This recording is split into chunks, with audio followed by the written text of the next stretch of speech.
We knew that the top 3 receivers had the potential to be top 10 overall picks. We thought there might even be top 5 overall picks, but there were some curveballs in the first 10 overall selections, but not at number 4 overall, as Marvin Harrison Jr. goes to the Cardinals. Then we get Malik Neighbors at number 6 to the New York Giants, and it took until the 9th pick for Rome Odunze to come off the board for the Chicago Bears. So a couple of surprises there, Dave. I think at least with the potential of a team not trading up to the number 4 pick and maybe knocking the Cardinals down, maybe a quarterback going ahead of Marvin Harrison Jr. I think a lot of people were expecting Malik Neighbors to the Giants if they were going to stay at number 6, and that ended up what happened. We thought maybe the Chargers would take a wide receiver, but they didn't. They went with Joe Alt, the tackle out of Notre Dame. So a little bit of surprise there. Probably not the best news for Justin Herbert, dynasty managers and long-term keeper leagues. But let's talk about the 3 wide receivers. So again, it's Marvin Harrison Jr. to the Cardinals at number 4, Malik Neighbors to the Giants at number 6, and Rome Odunze to the Bears at number 9. We'll start with Marvin Harrison, kind of the obvious choice. We expect him to be the number 1 receiver taken. This is something I know that we've talked about a lot on our show, that this is a easy landing spot for the Cardinals. So A, where are you expecting to take Marvin Harrison in redraft leagues? And B, what does this do for Kyler Murray in terms of his draft stock now improving with legit number 1 wide receiver? I'm making some big time projection here with Marvin Harrison. I think he's NFL ready. Everybody who's watched Ohio State play over the last 2 seasons has seen Marvin Harrison win consistently with route running, with leaping ability. He's got long arms. He's 6'3". Is he the fastest guy in the draft? No, I think Neighbors is faster by comparison. And maybe in time speed, Odunze might be faster too. But I will tell you that he should be a top target getter to the tune of 10 per game. That's a hefty projection. We don't say that very often for rookie wide receivers, but I think that's what the potential is for him in Arizona, Jamie. You think about how DeAndre Hopkins was a red zone hog, was a target hog as well. I mean, he's fitting into that role with Kyler Murray a year removed from his ACL under center. I absolutely love it. And I'm looking at my rankings and I'm thinking to myself, well, can Mike Evans really replicate what he did last year, or can Marvin Harrison be better? Can Deebo Samuel replicate what he did 2 years ago, or is Marvin Harrison going to be better? And that's the range of like 10 through 15 in my wide receiver rankings. And that's also late round 2 to early round 3. And in full PPR, I think you'll see Marvin Harrison ultimately go with a top 30 pick at minimum. And by the time the hype is out of control in the preseason, it wouldn't surprise me if he's a top 20 pick, because he's going to get a lot of work in Arizona and because he is silky smooth, ready to go. One of the best prospect receivers we've ever laid eyes on. I'll probably be out on him if he's going that high. I think top 30 is realistic, but I think that's kind of the ceiling for me, at least middle of round 3. I would prefer him toward the end of round 3 personally, just based on how rookie wide receivers tend to operate. Slow at beginning, they pick things up toward the end of the year. But look, he's stepping into a great opportunity. Michael Wilson right now is the number 1 receiver on the depth chart prior to the draft. Trey McBride clearly is coming off a big season. I'm not going to really adjust my rankings too much on McBride. He'll probably go from tight end 3 to tight end 4, but that's about the lowest he'll go, just because I think he'll still be, at least as of now, second in terms of targets on the team. And in terms of Kyler Murray, I was kind of expecting them to add a wide receiver of this caliber. So he's in my top 10 already. He's probably not going to move much higher than that, but has an opportunity to certainly be one of the better fantasy quarterbacks. Like you said, a year removed from his ACL tear, did have a productive finish when he did come back from the ACL tear in week 10 and on. And he did that with basically a banged up Marquise Brown for a couple of games, then without Marquise Brown for the majority of that 7-game stretch. So good opportunity here for Kyler Murray to get back in the good graces of fantasy managers, and does have top 5 upside. Let's move now to Malik Neighbors and the Giants. So Neighbors, does he have the same type of upside in terms of target potential, going to a team that really is starved for a number 1 wide receiver? We know Darius Slayton is unhappy with his contract situation. They're moving on from Sterling Shepard. Wan'Dale Robinson coming back from his ACL tear from 2 years ago. So we'll see how he operates. It's really, Jalen Hyatt, incomplete rookie season. So there's an opportunity for him to be the top target getter there for Daniel Jones, but it is Daniel Jones coming back from his own ACL tear as well.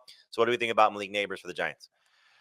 For his rookie year, I'm scared, because we've seen this Giants offense really go up and down with Brian Daboll, and Daniel Jones has been the one at the front of the roller coaster each time. I want to be the optimist, Jamie. I want to say, oh yeah, this offensive line is going to be the best that it's ever been for Daniel Jones, and Daniel Jones will be healthy and ready to go. And now he's got a target that can work all over the field. I can't I can't feel good about it. And we know that the MO of this Giants offense, we've seen it now with Dable. They like to spread it around. There isn't a guy that's going to get all the work. So I talked about 10 targets per game for Marvin Harrison. Dude, I'm nervous to say even 8 targets a game for Malik Neighbors. And he's a talented guy and he's fast. They're going to find ways to get the ball into his hands. But I'm nervous to take him as a top 30 fantasy receiver. We were talking about a top 30 overall pick for Marvin Harrison. I see a much better view dynasty-wise for Malik Neighbors, and I know we'll touch on dynasty for all these receivers, but just for 2024, yeah, I'm thinking that I'm not going to be comfortable taking him until round 7 at the earliest. I'll be a little bit more optimistic just because I think in what you brought up that they like to spread the ball around. They didn't really have an alpha in the first 2 years of Brian Dable's system, based on how this receiving core operates. And I think this gives them the opportunity to do that. And, Dable's coming from a system, and I'm by no means comparing the quarterback or the receiver, but what did they do to help Josh Allen?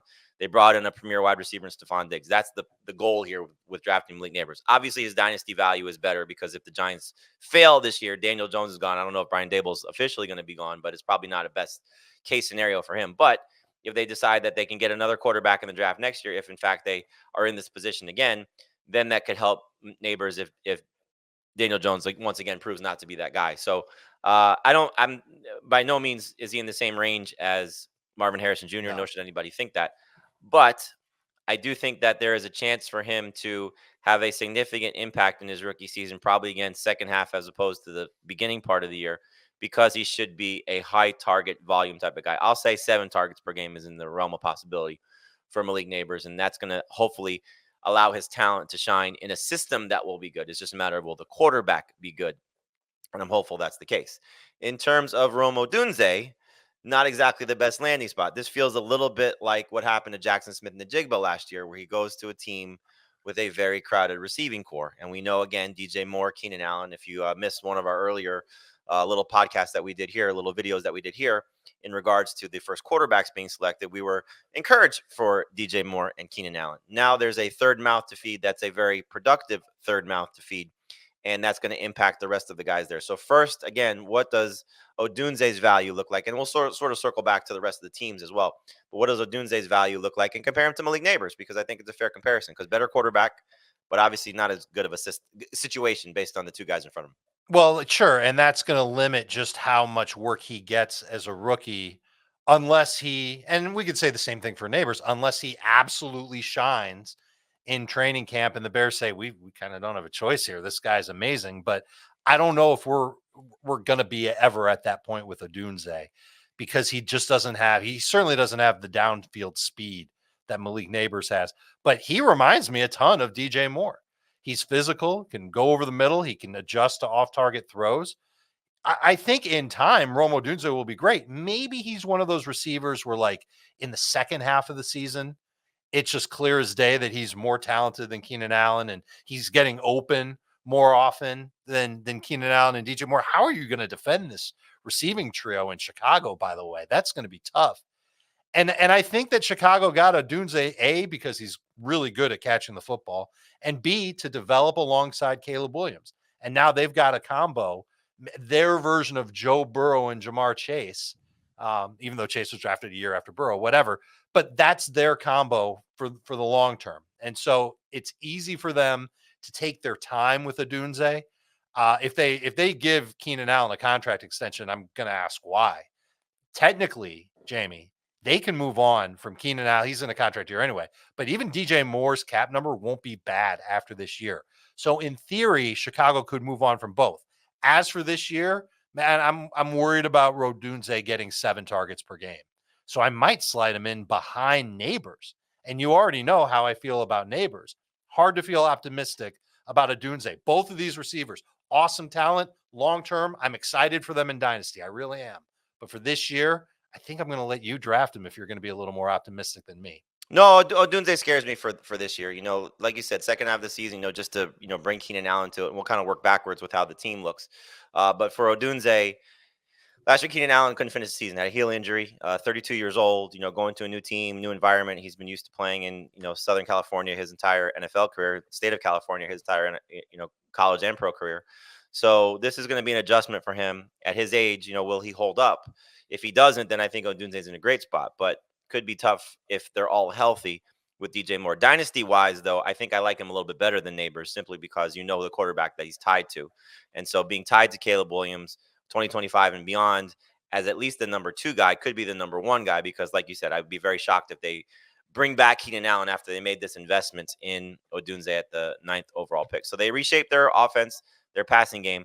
DJ Moore with the addition of Odunze and Keenan Allen with the addition of Odunze. Well, I'll first start with this. Just tell me, is Caleb Williams now ahead of Jaden Daniels? Because when we did the first video, you said Jaden Daniels over Williams. Now Williams gets this amazing talent as his third receiver. It's hard to overlook what he could be as a passer. Yeah, I think it's going to be tougher to make that call. Am I ready to say that right now? No, because I want to see what Washington does too. And I'll so say if it. I'm going to take Washington Williams over Daniels. makes They'll that be choice, back to back. yeah, it's going to be one or the other. They're going to be really close to each other, and it's going to be that way in every single draft, dynasty, super flex, whatever. Man, they're going to be tied together for the rest of their careers. So I'm not ready to say Williams over Daniels just yet in redraft, but Williams over Daniels in dynasty, I already said yes to that. I'm sticking with that. All right, so DJ Moore now with Odunze on the roster. Keenan Allen, what? You had Moore prior to the pick as a borderline top 12 guy. Keenan Allen, you said round 5 inside your top Yeah. 30. You have to downgrade both, obviously. Of course. And so now, if earlier in this video, I talked about where I was putting Marvin Harrison. I think it's pretty easy to put Marvin Harrison ahead of DJ Moore. And it sounds weird. Like, who would ever say such a thing? A rookie over DJ Moore? DJ Moore was great last year, but you could see his target volume going down too. This offense is going to be really, really fascinating with all the different route runners that they have. And remember, it's a splinter of the Rams offense and what they like to do. So these guys are going to get open. You saw what that's done with Kupp and Nakua. Now there's 3 of these dudes, So they'll be fun to watch, but there's going to be weeks where 2 of the 3 stink for fantasy. And so I can't advocate taking DJ Moore with a top 25 pick or maybe even a top 30 pick. So Marvin's going ahead of him. Things stay the way they are in San Francisco. I could see myself taking both of the Niners receivers ahead of him, Devontae Adams ahead of him. I think you get to that Mike Evans, Drake London, Michael Pittman range. I think that's where DJ Moore shows up. And Keenan Allen, man, what did I say on the Caleb Williams video? He's a round 5 guy, 6, 7. I want the case could be made that you'll take Rome Odunze over Keenan Allen, even in full PPR. Yeah, no, I'm not there yet. I'll still take the veteran guy, but the case could be made. I didn't say that I would either. In terms of DJ Moore, I already had Drake London ahead of him. That will stay the same. I'm probably not taking DJ Moore until like round 4. Like it's tough for me to buy into it because there's going to be growing pains with a rookie quarterback anyway, and now you're adding another talented player in the mix. There's still Cole Kmet. Let's not forget about that. So it's 4 guys that you have to feed in an offense that will obviously try to run the ball as well, take some pressure off of him. So I think it's just tough to expect the target volume that was going to be there. I could be wrong, and it felt like I was a little bit too low on DK Metcalf last year based on the addition of Jackson Smith and the Jigba. But again, when you add in other talented players, you have to expect a little bit of regression across the board. And unless there's an injury going into the season, it's hard to expect all these guys to get the targets that they'll covet. So DJ Moore, I'll probably settle on him somewhere late round 3. Keenan Allen, I agree with you, round 6 at the earliest. So Odunze would be probably round 7 or round 8 at the earliest in redraft. But it's going to be tough to buy into all 3 of these guys being at the same level that at least the 2 guys, the veteran guys, were prior to this addition. In New York, there's really nobody else I think that we're looking at and saying, okay, I'm excited about this receiver. I know earlier in the offseason you were kind of selling Jalen Hyatt, and I believed everything you were saying because it was a good call that he had some sleeper appeal. That feels like that's crushed now a little bit. Sure. Wan'Dale Robinson, I think, is still worth a late round flyer based on the role that he'll play, but his value goes down. And this really doesn't do anything for Daniel Jones. I don't think we need to spend much time on his fantasy outlook outside of maybe when we talk to Adam Azer later, but nobody really gets impacted there for the Giants. For the Cardinals, we touched on this a little bit. Trey McBride, like I said, I'll drop him from tight end 3 to tight end 4 behind Mark Andrews. Are you sinking Trey McBride at all with the addition of Marvin Harrison? I don't think you have to. It could still very easily be a tight end that gets 6+ targets per game. Those guys are usually pretty good for fantasy, and he can be a factor in the red zone. Although I don't think he'll be the primary guy. I think that'll still be Harrison, but maybe the second read becomes Trey McBride, or matchups will dictate that McBride goes higher than that. If the Bills don't make a big move, I'm going to put McBride behind Kincaid. And if the Niners make a big move and all of a sudden their receiving core isn't as stocked as it was last year, I'd put Kittle ahead of McBride as well. So there is room for him to slide, unfortunately. And it's going to be a bigger slide in half PPR, non PPR, than it'll be for full PPR. But I do want to ask you, and I'm sure you were going to get to this point, Dynasty. How do you rank the top 3 receivers in Dynasty? It's Harrison first. But what do you do with Neighbors and Odunze now? Like I said, I'm probably gonna lean Odunze over Neighbors just because you know who the quarterback is for Chicago. For the Okay. Giants, if it's Daniel Jones for 2 years because they may back their way into the playoffs, as we saw what he did in year one with Dable when he was healthy, then I don't think that necessarily maximizes Malik Neighbors' fantasy outlook. I could be wrong. We've seen this situation before where talented player elevates the play of the quarterback, talented system. So the play caller is definitely there. But Keenan Allen, 32, not long for Chicago. Like you said, DJ Moore, is he going to get the long-term contract that he wants? I feel like these guys are all relatively close with Harrison at the top. That the next two guys to me were sort of in that second tier and favorable quarterback. I'm going to lean toward that. So, like I mentioned this earlier, I have the 5th pick in a super flex league. Superflex rookie only draft, where at this point, the 3 first picks are locked in whatever order of Caleb Williams, Jane Daniels, Marvin Harrison. 4, meanwhile, we're recording this. Obviously, JJ McCarthy has been picked. He could be the 4th overall pick in that draft. I don't know if I'll go receiver, if I'll go Drake May, because my 2 quarterbacks right now are Geno Smith and Matthew Stafford, so I have to reload that Yeah, spot. you need some If youth. if McCarthy gets to 5, I'll probably go McCarthy. But if I have to make the pick on receiver, I'll probably lean Odunze just because, again, I think being tied to the quarterback is more important. I get that. I know that once upon a time we were worried about Garrett Wilson and what his quarterback situation would be like. And now, I mean, listen, last year stunk for him, but he's catching passes from Aaron Rodgers, and the Jets will probably come up with a plan. Maybe they'll follow what the Falcons did, and they'll find a quarterback of the future so that Garrett Wilson's got a good quarterback to catch him.